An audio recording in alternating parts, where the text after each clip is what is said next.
Have you ever had an "are you kidding me" moment? Well, sit back, because you're about to hear another one. In 2016, Hurricane Matthew swept through this area and took with it most of the sand off the Bathtub Beach. The county immediately funded a beach re-nourishment project that cost a whopping $5.3 million. For a whole year, we enjoyed a beautiful wide beach until Hurricane Irma paid us a visit in 2017. The damage of the beach was even more severe. 50 feet of the beach and half of the newly created dune was completely gone. The county ordered another expensive beach renourishment project. The contractor used dozens of trucks because he had to travel 37 miles to get the sand from a quarry in Vero Beach. Shortly after the hurricane, they cut through the old dune and started dumping the sand, even though the beach was still getting hammered with gusty winds and record high tides. By October 20th, thousands of tons of sand had already been dumped, and more trucks were showing up every few minutes. As soon as one truck would dump, loaders and bulldozers were there spreading the sand to build up the dune. The spokesman for the county claimed that it was all necessary to protect the parking lot and A1A.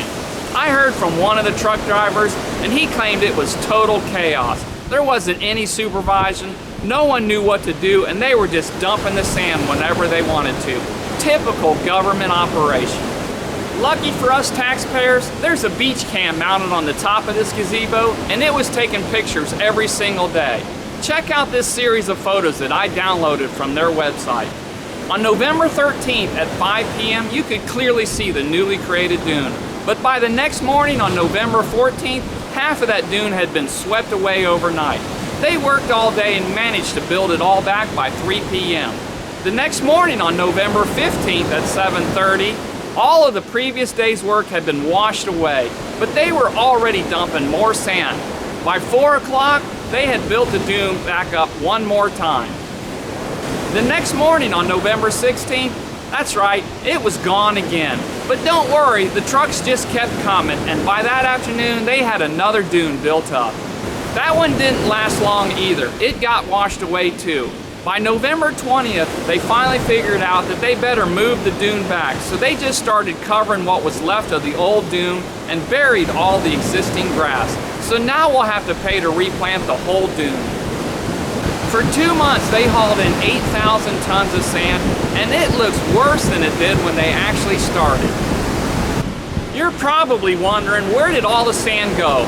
Well, all the winds we've had lately have been out of the north, so the sand's been traveling down the beach, crossing the submerged jetties, and making one heck of a beach inside of our inlet. So here's the bottom line. They spent millions of your tax dollars trucking it in and dumping it on this beach, so that next year, they can spend millions more dredging the same sand out of our inlet.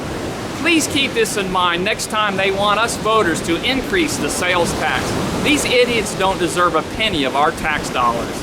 I had to laugh because the same time this was going on, 2 of our county commissioners were being booked at the county jail for violating public records law relating to a lawsuit brought on by Lake Point Rock Quarry. For those of you who don't know who that is, that's a quarry located here in Martin County that produces rock and, of all things, sand. Our county commissioners had spent nearly $3 million of your tax dollars defending this lawsuit, and now 2 of them could go to jail. Here's the sad part. There's a beautiful coral reef that starts right here and goes all the way down to the inlet. There are all sorts of living creatures that call this reef home, and I gotta believe it is covered with all this fine sand.